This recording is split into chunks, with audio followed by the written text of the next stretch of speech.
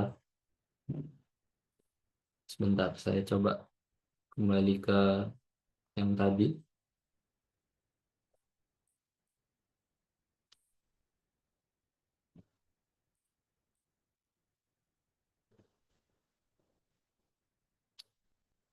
Oke, jadi ini soal selanjutnya mungkin.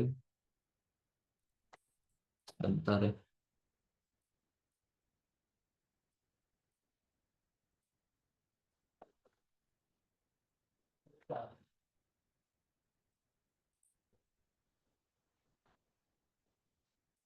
Oke, saya lanjutkan soal berikutnya.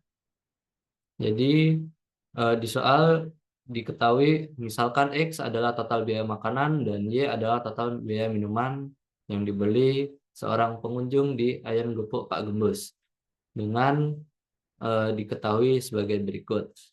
Lalu misalkan N adalah total biaya makanan dan minuman yang dibeli seseorang sebelum adanya biaya servis tambahan pada minuman sebesar 13% dan diskon sebesar 5%. Sedangkan P adalah biaya makanan dan minuman setelah servis dan diskon dikenakan. Ditanya kovarian N dan P. Jadi kita bisa tulis dulu ya N-nya itu apa. Jadi N-nya itu tadi makanan dan minuman. Atau kita bisa tulis X, Y. Lalu untuk yang P-nya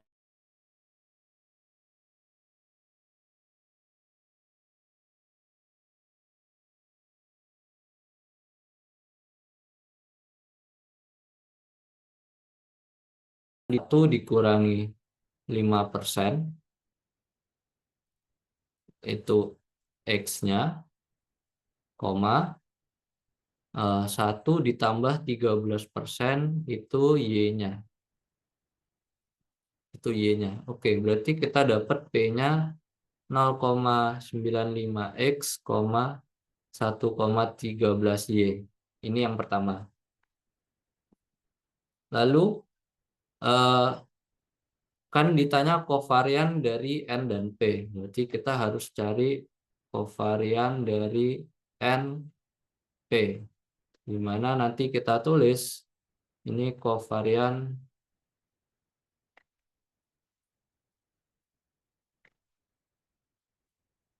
oh ya, ini X plus Y. plus Y plus Y. Dimana nanti kita cari X plus Y, 0,95 X plus 1,13 Y.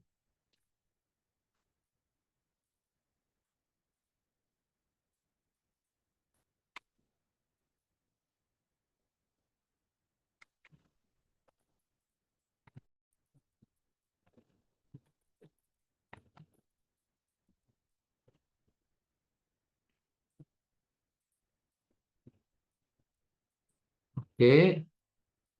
Nah, tapi kan kita sebelum mencari kovarian ini kan kita harus tahu dulu ya kovarian itu apa. Jadi kovarian dari X, Y itu sendiri adalah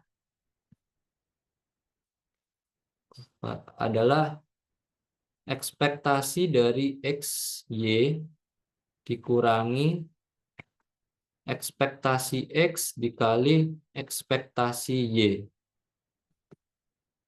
Nah, cuman kan yang diketahui cuman ekspektasi X dan ekspektasi Y, sedangkan ekspektasi XY-nya kita tidak diketahui. Lantas, bagaimana cara kita mencarinya? Eh,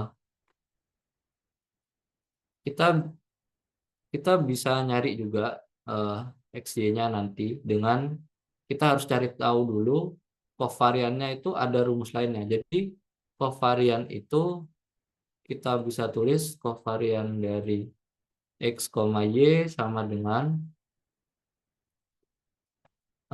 varian dari X plus Y dikurangi dengan varian X dikurangi varian Y. Jadi asal-usulnya dari sini. Nah, pertama kita harus cari dulu varian X dan varian Y. Karena di soal udah diketahui, jadi kita tinggal tulis varian X itu kita tahu varian X itu ekspektasi X kuadrat dikurangi ekspektasi X yang dikuadratkan. Di mana 88,5 dikurangi 9 pangkat 2. Yang ini menjadi 7,5.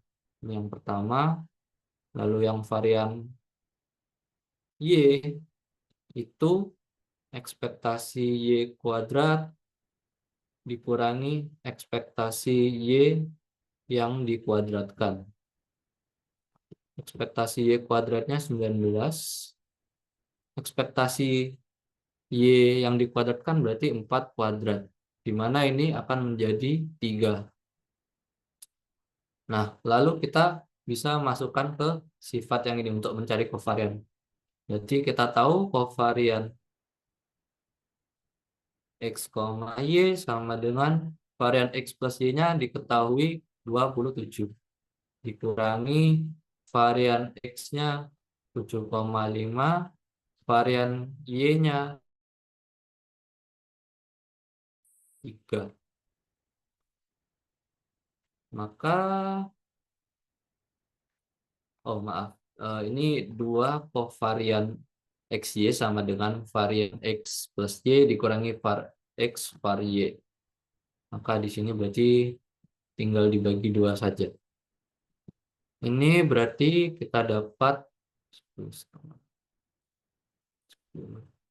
Berarti 16,5 dibagi dengan 2. Di mana 16,5 dibagi dengan 2 artinya 2,5.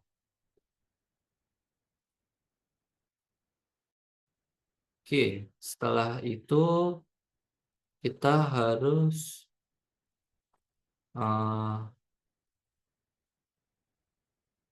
nyari X, Y.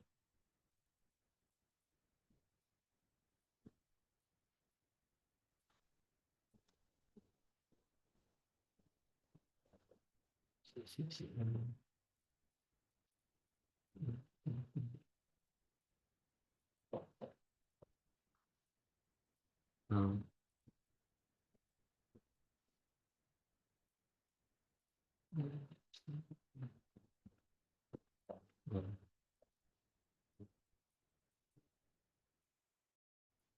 Oke, karena kita udah tahu covarian XY-nya, berarti yang ini tidak dipakai, yang ini tadi. Ini cuman atau saya biarkan aja biar tahu rumus-rumus lain dari covariannya. Oke, setelah udah tahu covariannya, maka kita tinggal cari covarian X plus Y, 0,95 X ditambah 1,13 Y.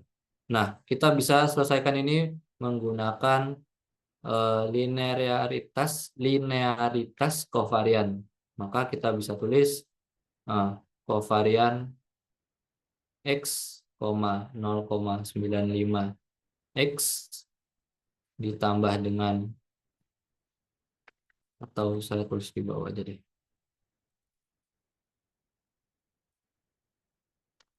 Ini ditulis sama dengan covarian X, 0,95 X ditambah dengan covarian X, 1,13Y ditambah covarian Y, 0,95X ditambah covarian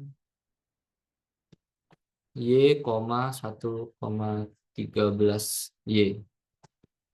Nah, jika covarian X, oke, jadi kalau misal sama-sama X gini atau sama-sama Y, dia jadi varian. Alasannya kenapa? Karena dari rumus yang ini tadi.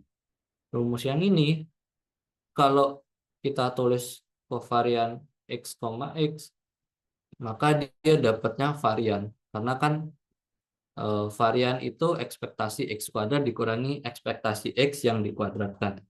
Maka di sini kita bisa covariannya menjadi varian. Dan kita bisa menggunakan sifat-sifat covarian, di mana konstantanya kita bisa keluarkan, jadi 0,95 kita keluarkan varian dari X. Lalu dijumlahkan dengan yang Y, berarti 1,13 dikali varian Y, lalu dijumlahkan dengan karena X, covarian X, Y dan covarian Y, X itu sama, jadi kita bisa gabungkan saja. Berarti 1,13 ditambah 0,95 covarian X, Y. Seperti itu.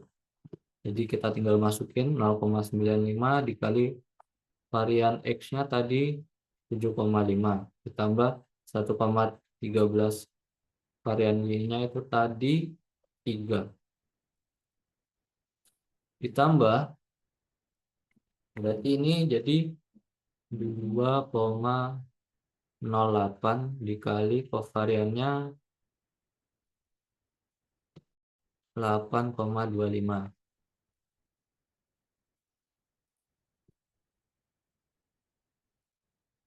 Oke, setelah itu kita hitung hasilnya, maka didapat 19,47635. Kita bisa sederhanakan menjadi 19,476.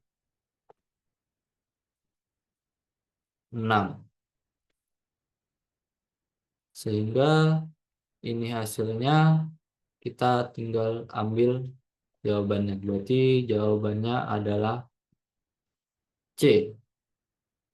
Ya, C. Oke, mungkin ada pertanyaan tadi.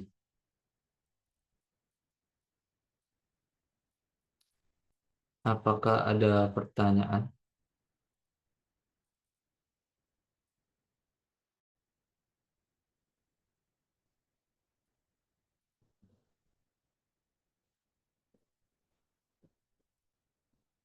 Hmm.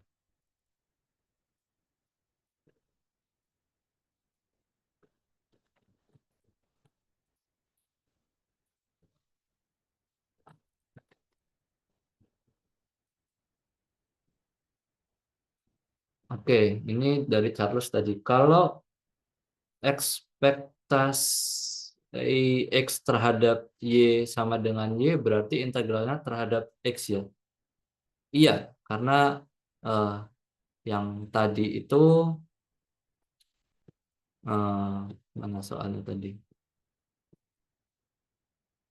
Oh, yang ini. Oke.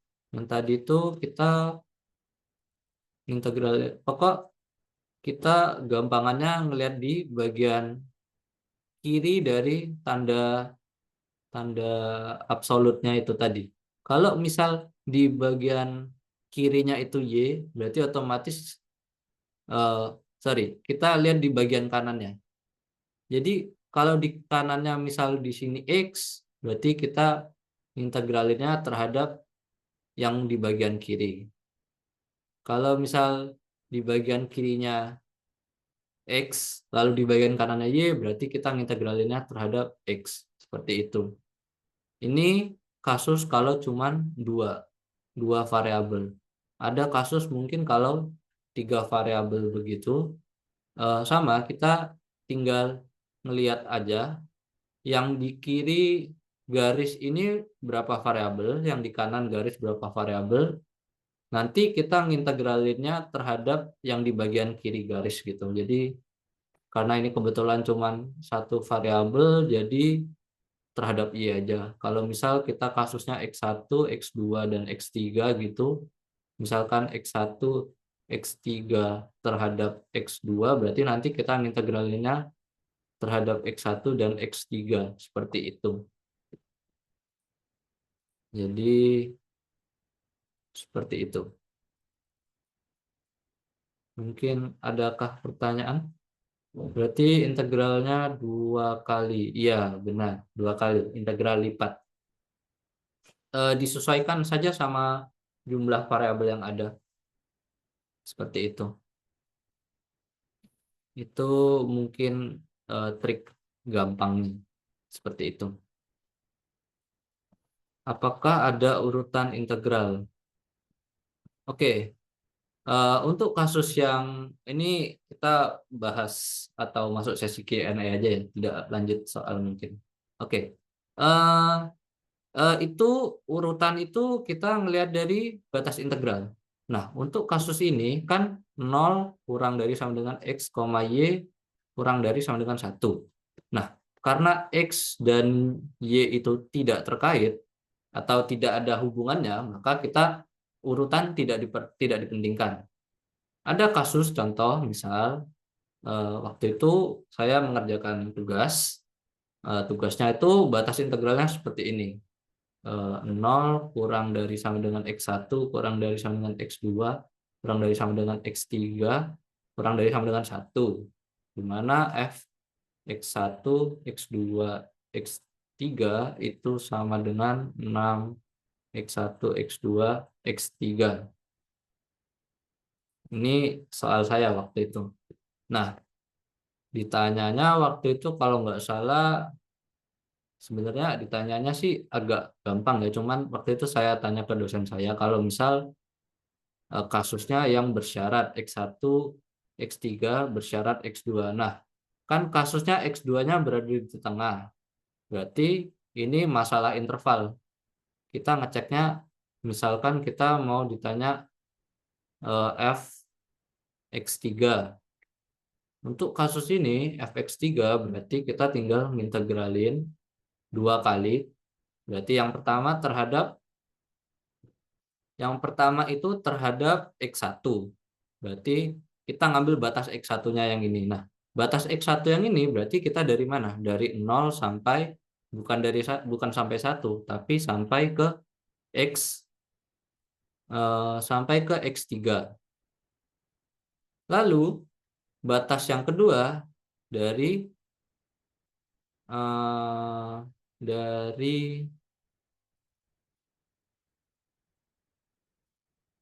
batas yang kedua X2-nya berarti dari X1 sampai X3. Nah, kenapa kok batasnya seperti ini? Tujuannya supaya nanti hasil integral ini kan kita harus memasukkan batas ya. Jadi untuk batasnya tuh nanti kan karena di sini X3 berarti kita tinggal tulis saja 0 kurang dari X3 kurang dari X1. Nah, supaya biar konsisten sama pernyataan di soal ini, kita harus bisa menunjukkan bahwa dalam hal pengintegralan ini kita bisa menunjukkan bahwa X1 itu kurang dari X2 kurang dari X3. Pokok pentingnya itu di bagian sini. Nah, kalau kasus yang ini tadi kan dia tidak terkait, jadi hal-hal kompleks yang seperti ini tidak perlu dimasalahkan. Sama juga halnya kalau untuk yang fx1. Untuk yang fx1 ini kita bisa ngintegralinnya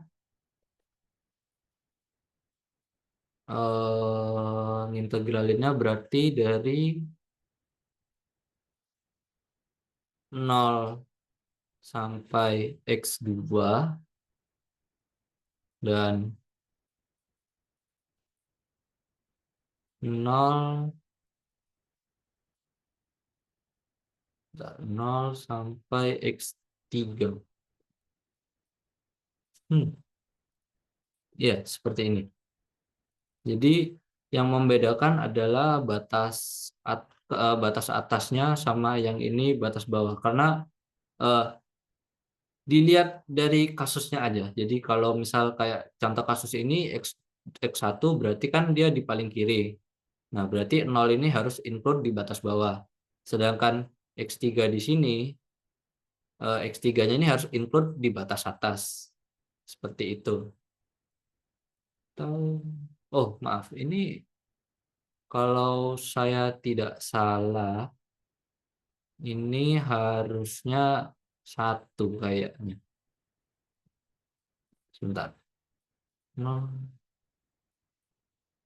Untuk yang kasus X3 itu kalau aku nggak salah batas bawahnya itu X 0 sampai X1. Terus untuk yang misal yang ditanyakan kalau X1 berarti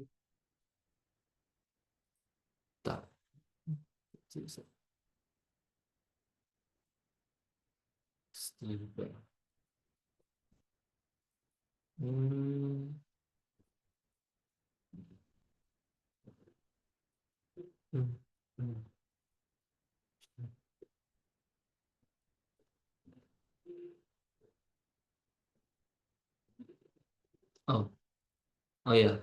Untuk yang X3 dia sampai X3 saja, bukan sampai 1.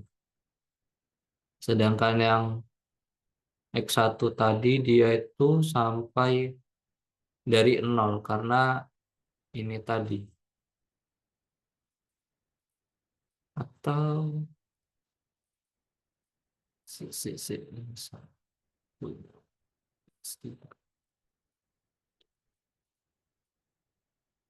oh, bentar. Kan ini kan X1 ya, berarti batasnya itu kita ngelihatnya misal integral terhadap X2. Berarti kan kita ngelihat batas integral X2-nya.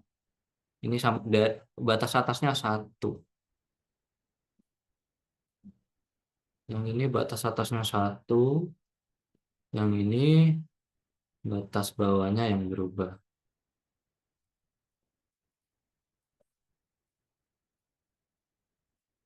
Batas bawahnya yang berubah berarti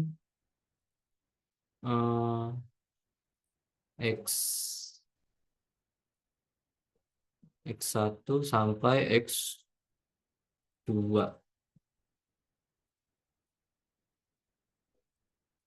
Kalau nggak salah begitu. Nah, untuk yang fx2 ini agak unik karena x2 kan berada di tengah-tengah.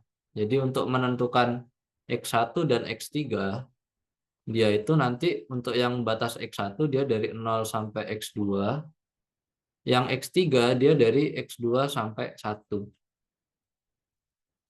Jadi yang ini 1 sampai x2 berarti ini dx3, yang ini dx1.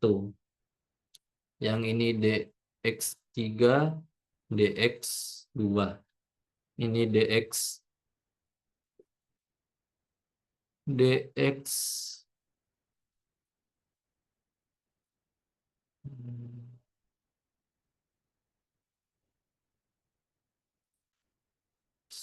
sebentar.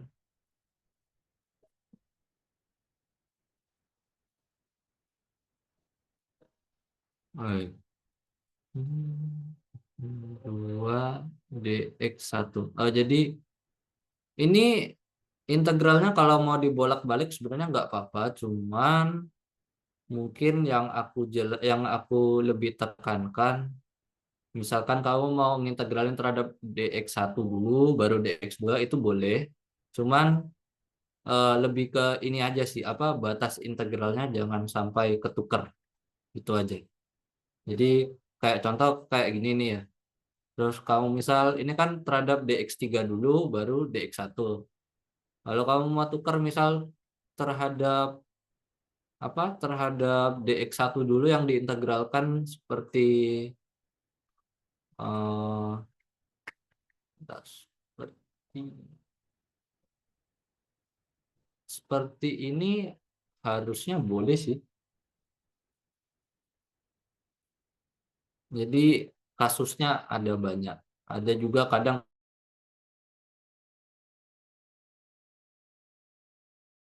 itu beda kasus lagi sih. Mungkin apakah ada pertanyaan lanjutan, tanggapan?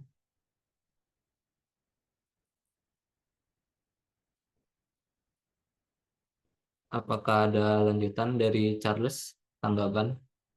Sudah lumayan paham, terima kasih. Oke. Kalau yang lain, apakah ada yang mau ditanyakan? Silahkan, nggak apa-apa. Mumpung kita masih masih ada waktu,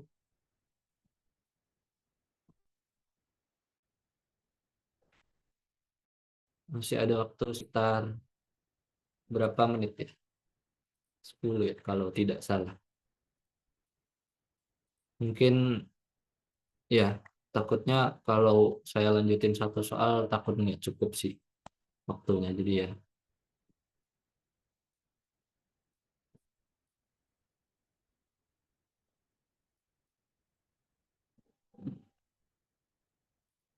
adakah yang mau ditanyakan mungkin yang lain? Kalau tidak ada,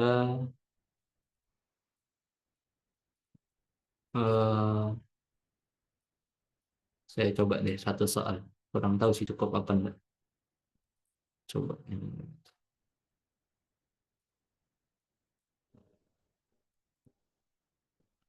Oke, soal terakhir mungkin tentang MLE ini. Jadi soalnya seperti itu, tentukan estimasi maksimum MLE. Nah, jadi yang perlu kita cari tahu MLE itu langkah-langkahnya. Pertama, kita harus tahu dulu apa itu likelihood function. Setelah kita tahu likelihood function, kita transformasikan ini ke log likelihood function. Setelah itu kita turunkan sekali. Setelah diturunkan, kita kita cari nilai maksimumnya dengan cari hasil turunan sama dengan 0. Oke, saya contohkan. Jadi pada kasus soal ini berarti likelihood function-nya itu nanti berupa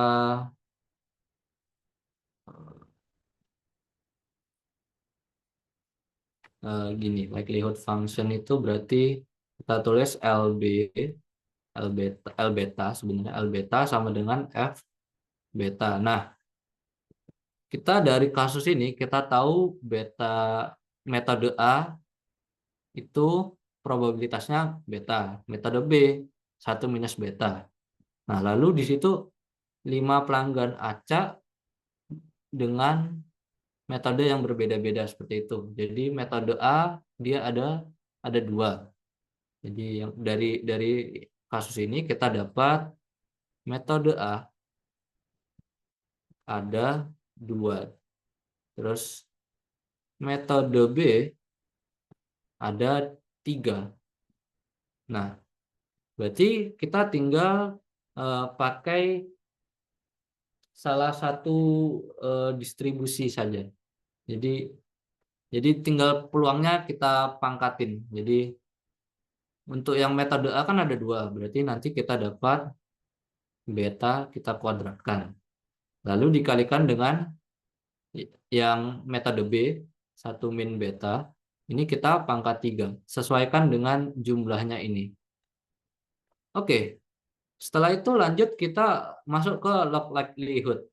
Log likelihood itu apa? Jadi simpelnya kita tinggal di learn-kan saja. Jadi tinggal learn LB sama dengan learn FB. Oke. Jadi yang sini tinggal jadi learn beta pangkat 2, 3. Ini kita bisa sederhanakan berarti jadi eh, pakai sifat logaritma ya. Berarti 2 ln beta. Ini perkalian di dalam bisa kita tulis ditambah 3 ln 1 minus beta. Setelah itu kita eh, turunkan, berarti turunkan terhadap beta jadi parsial LB per beta itu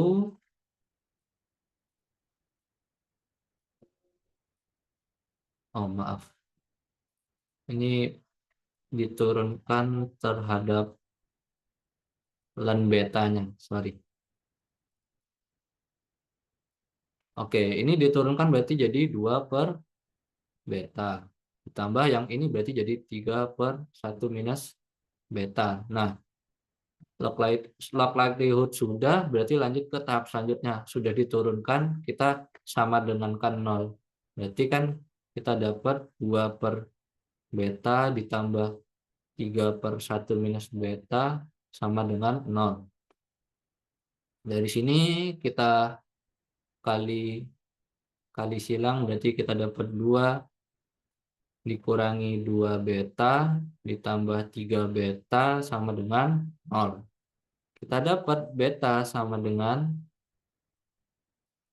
minus 2.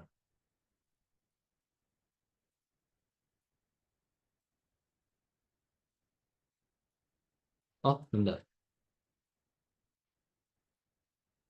Oh iya, bentar, ada kesalahan. Jadi ini turunannya ini minus, sorry. Kelupaan. Berarti ini minus, minus, minus. Minus, minus, minus.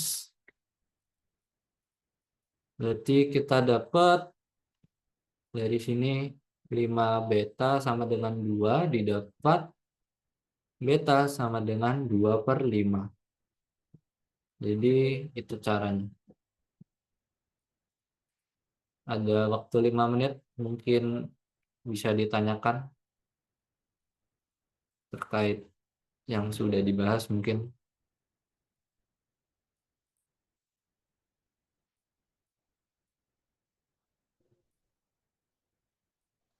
Gimana? Adakah pertanyaan?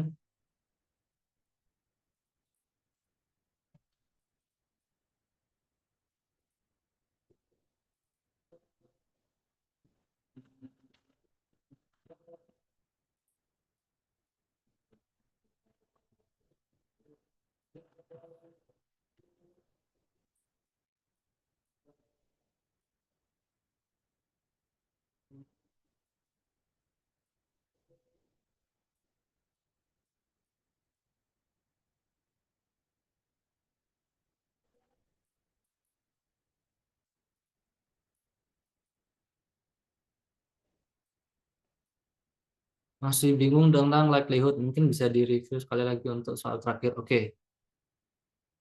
eh jadi estimasi maksimum likelihood atau MLE dengan parameter beda. Jadi ada kasus di mana kita itu disuruh nyari estimasi maksimum likelihood, atau ini kayak apa ya? Ini kayak template gitu ya. Kalau misal diketahui ditanya suruh pakai metode MLE atau kepanjangannya tuh maximum likelihood estimation, atau Indonesianya itu estimasi likelihood maksimum likelihood. Jadi langkah-langkahnya tuh seperti ini. Kamu tentukan likelihood, fungsi likelihood atau ya fungsi likelihood. Nah, fungsi likelihoodnya ini karena di soal parameternya beta, berarti kita menentukan fungsinya menggunakan parameter beta. Nah, menentukannya gimana? Itu tergantung di soal. Kebetulan di soal ini kita nggak disuruh pakai distribusi apapun itu, tapi kita anggapannya kayak apa ya, mencoba mencari cara. Jadi analoginya kalau pada kasus ini, misalkan di situ kan ada 5 pelanggan, kita bikinlah 5 gini. Nah, dari 5 ini kita dapat A, B, B, A, B. Berarti ini peluangnya apa? Ini peluangnya beta, beta, yang ini beta, ini 1 minus beta, 1 minus beta.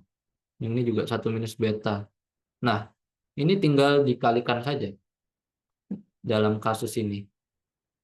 Ini sama kayak kasus di mana soal klasik kalian kerjakan yang ini nih, kayak misal ada kayak kode sandi gini yang 4 atau 3 gitu, atau kode pin gitu, kalian sudah nebak banyaknya cara, sama kayak gitu. Cuman kasusnya di sini bukan lagi banyaknya cara, cuman lebih ke probabilitas. Jadi kayak udah diketahui gitu. Jadi kayak apa ya nama teoremanya?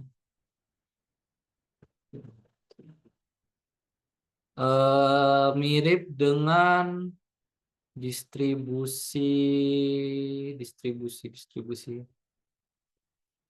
Oh, kayak ini distribusi binomial, cuman dia itu diambil 5 dari 5 gitu jatuhnya. Kayak kalau binomial kan kayak yang tadi kan n, k, terus ini p pangkat k, ini 1 min p pangkat n min k. Nah, kebetulan k-nya ini sama dengan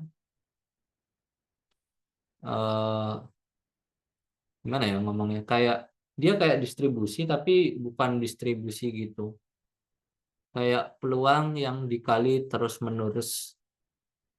Kayak contoh analogi itu, analoginya seperti kayak kamu peluang koin itu loh yang setengah, ketika peluang lemparan kedua kan nanti dikali juga, dikali setengah, terus dikali juga gitu setengah, dan sampai seterusnya. Nah, ini analoginya mirip-mirip sama kayak itu. Jadi karena peluangnya udah diketahui, di sini kita mencari peluang gabungan. Mungkin kalau aku baca-baca kemarin waktu ngerjain ini, dia mungkin mirip sama distribusi beta, tapi bukan yang distribusi beta banget gitu. Atau tergantung soal sih sebenarnya. Lihat-lihat di soalnya, kadang tidak semuanya itu sama seperti itu likelihoodnya.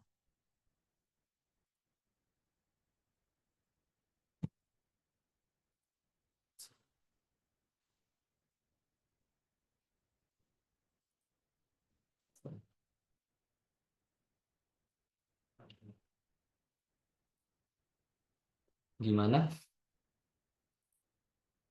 Apakah menjawab, Charles? Mungkin aku agak kurang juga sih menjelaskan untuk yang masalah ini, karena Ya, aku anggapannya ini agak baru-baru belajar juga. Jadi ya aku minta maaf kalau kurang bisa menjelaskan ya. Izin pertanyaan, apakah whiteboardnya boleh dikirim? Gimana panitia? Apakah boleh dikirim? Atau ini tak coba Mungkin nanti apa? di, akan di Ya, ini sama panitia.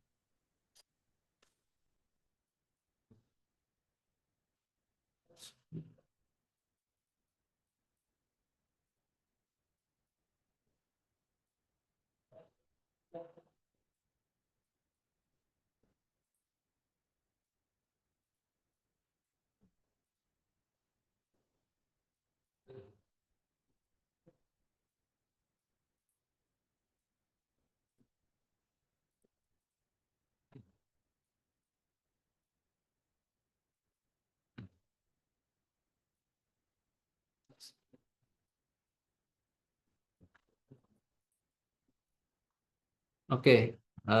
Aku pertama-tama mau minta maaf dulu kalau misal apa penjelasanku agak kurang jelas.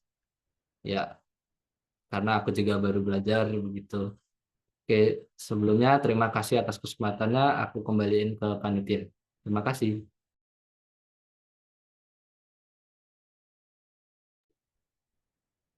Baik, terima kasih kepada Mas Jason karena telah menyampaikan materi A20 dengan baik.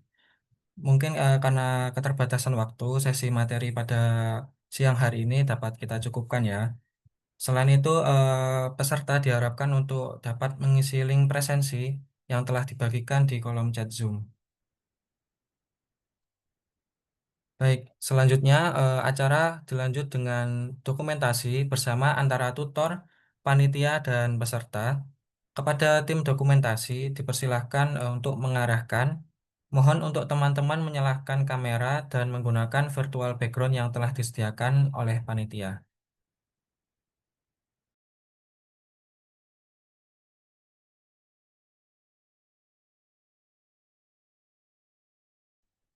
Selamat pagi Mas, Mbak, dan teman-teman. Sebelum memulai sesi dokumentasi, teman-teman yang tidak berhalangan dimohon untuk on cam terlebih dahulu.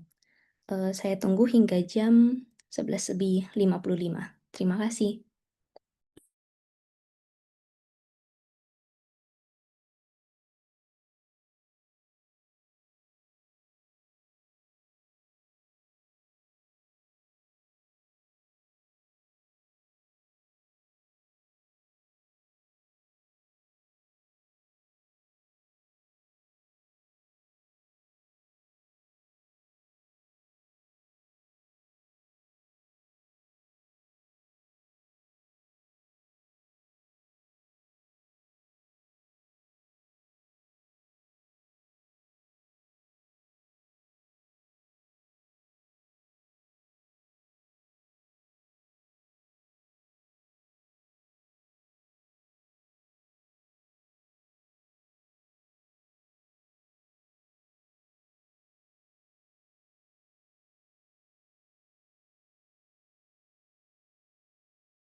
Dikarenakan jam sudah menunjukkan pukul 11:55, sesi dokumentasi akan saya mulai.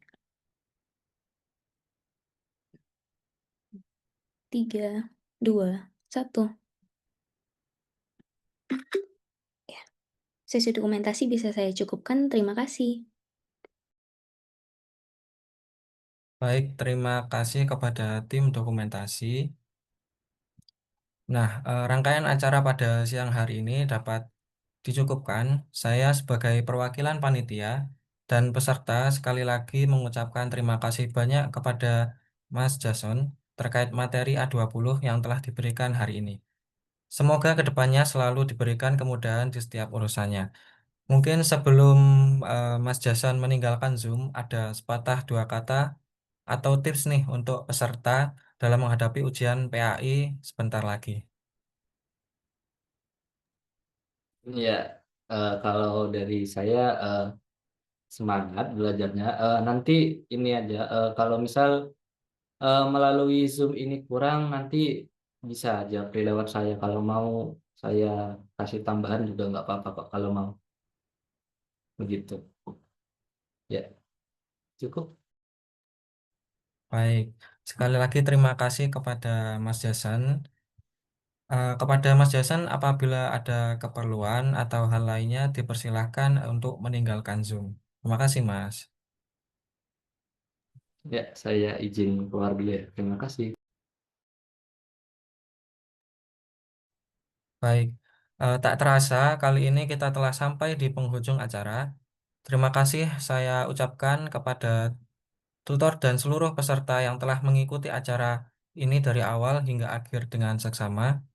Juga kepada panitia yang telah mempersiapkan acara pencerdasan TOAS kali ini.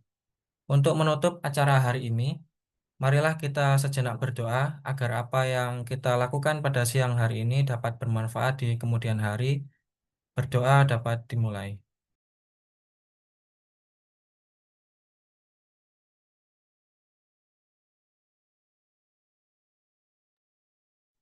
Berdoa dapat dicukupkan. Sekali lagi saya mengingatkan bagi peserta yang belum mengisi link absensi dapat diisi dulu sebelum meninggalkan Zoom meeting ini ya. Dan ingin mengingatkan juga untuk pelaksanaan tryout dapat dimulai besok mulai dari pukul 00 dini hari sampai 23:59. Saya selaku moderator pada hari ini memohon maaf jika ada kekurangan ataupun kesalahan kata. Atas perhatiannya saya ucapkan terima kasih. Wassalamualaikum warahmatullahi wabarakatuh. Selamat siang dan terima kasih semuanya. Dipersilakan untuk live Zoom ya.